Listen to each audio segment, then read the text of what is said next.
எல்லாத்துக்கும் வணக்கங்க. உடுமல்பேட்டையிலேருந்து மாட்டாவரி ஆனந்த். இப்போ நம்ம பார்க்குற மாடு வந்து பியூர் ஹெச்எப் மாடுங்க.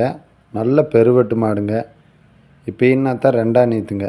பல் பார்த்திங்கன்னா 6 பல்லு கிடையாதுங்க. ஒரு நாளைக்கு எப்போ இருந்தாலும் ஒரு 20 லிட்டருக்கு மேலே தான் கறக்குங்க. நல்ல மடிகாம்பு ஒரிசல். இந்த கிடையாது பிடிச்சிருந்துன்னா கீழே இருக்கிற நம்பருக்கு கூப்பிடுங்க. மறக்காமல் சேனல் சப்ஸ்கிரைப் பண்ணுங்கள். Bell button அமுத்துங்க.